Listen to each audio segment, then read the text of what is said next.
সবাইকে কাদম্বিনী রান্না করে স্বাগতম। আজকে চলে আসলাম নতুন একটি রেসিপি নিয়ে।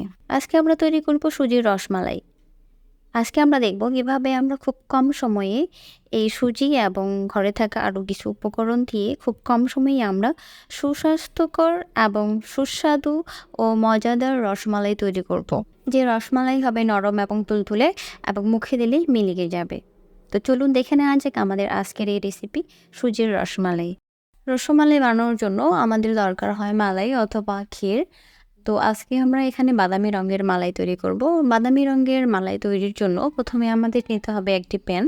তার মধ্যে দিয়ে দেব আমি কিছু পরিমাণ চিনি।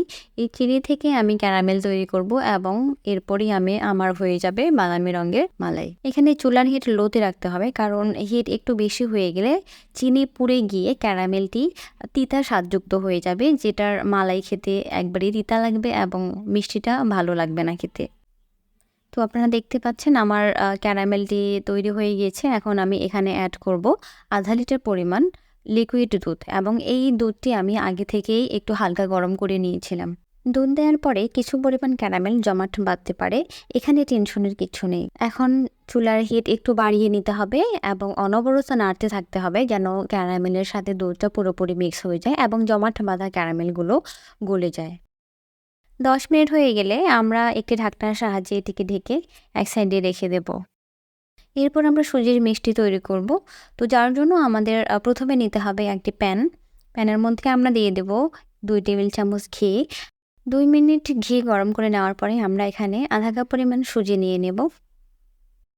সুজিটা হালকা করে ভেজে নিতে হবে। আমরা 2 মিনিট হালকা করে ভেজে নেব এবং খেয়াল রাখতে হবে যেন সুজিটা ব্রাউন কালার চলে না আসে অথবা পুড়ে না যায়। এরপর আমরা এখানে অ্যাড করব 1 কাপ পরিমাণ লিকুইড দুধ। দুধটা এখানে অল্প অল্প করে 2-1 বারে নিতে হবে, কারণ দুধটা একবারে নিয়ে নিলে সুজিটা দলায় বেঁধে যাওয়ার সম্ভাবনা থাকে। এখানেও চুলার হিট মিডিয়াম টু লো ফ্লেমে রাখতে হবে, না হলে সুজির মিশ্রণটি পুড়ে যাওয়ার সম্ভাবনা থাকতে পারে। মিশ্রণটি অনবরত নাড়তে থাকতে হবে এবং আমরা দেখতে পাচ্ছি মিশ্রণটি ঘন হয়ে আসতে শুরু করেছে। এখন এখানে আমরা অ্যাড করব পরিমাণ মতো চিনি। যে যতটুকু মিষ্টি খেতে ভালোবাসেন সে তেমন পরিমাণেই চিনি এখানে ব্যবহার করবেন। যদি কেউ মিষ্টি বেশি খেতে পছন্দ করেন তাহলে চিনির পরিমাণটা এখানে বাড়িয়ে নেবেন। যদি কেউ মিষ্টি কম পছন্দ করেন তাহলে এখানে চিনির পরিমাণটা কমিয়ে নেবেন।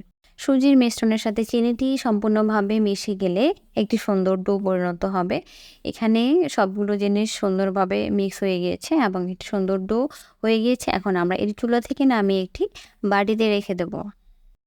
5 মিনিট পরে আমরা দেখব ডো ঠান্ডা হয়েছে কিনা। হাতে ধরার মতো অবস্থা যদি হয় তাহলে আমরা এটি এখন হাতে নিয়ে মিষ্টি বানাবো। এর আগে আমরা এখানে 1 টেবিল চামচ পরিমাণ বেকিং পাউডার নিয়ে ডোয়ের সাথে ভালো করে মিশিয়ে নেব। আমাদের সম্পূর্ণ ডো তৈরি করা শেষ। এখন আমরা এখানে মিষ্টি বানাবো। আমি আমার 2 হাতের তালুতে কিছু পরিমাণ ঘি মাখিয়ে নিয়েছি যেন মিষ্টির কোনো অংশ আমার হাতের তালুতে লেগে না যায়। এখন আমরা ডো থেকে অল্প অল্প পোর্শন নিয়ে মিষ্টি বানাবো। তো আমি এখানে রাউন্ড শেপ দিয়েছি, আপনারা চাইলে যে কোনো শেপ দিতে পারেন। সবগুলো মিষ্টি বানানো শেষ। এখন আমরা এই মিষ্টিগুলো এক সাইডে রেখে দেবো।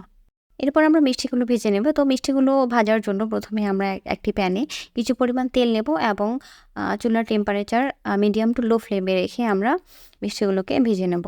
মিষ্টিগুলো ভাজা হয়ে গেলে একটি বাটিতে অথবা প্লেটে আমরা মিষ্টিগুলো তুলে রাখব। এরপর আমরা মিষ্টিগুলো মালাইয়ে দিয়ে 5 মিনিট মালাই সহ মিষ্টি গরম করে নেব। এরপর আমি রসমালাইগুলো তুলে সার্ভ করে নেব। ডেকোরেশনের জন্য আমি এখানে কিছু পরিমাণ ড্রাই ফ্রুটস ব্যবহার করেছি, আপনারা চাইলে স্কিপও করতে পারেন। তো ফাইনালি তৈরি হয়ে গেল আমাদের আজকের রেসিপি সুজির রসমালাই। আপনারা চাইলে ঘরে কয়েকটি খুব সহজ উপকরণ দিয়ে খুব কম সময়ে এটি তৈরি করে পরিবারের সবাইকে অবাক করে দিতে পারেন। আজকের এই ভিডিওটি যদি আপনাদের ভালো লাগে তাহলে প্লিজ আমার চ্যানেলটি সাবস্ক্রাইব করে পাশে থাকা বেল আইকনটি প্রেস করবেন নেক্সট ভিডিও পাওয়ার জন্য। সবাই ভালো থাকবেন, সকলকে ধন্যবাদ।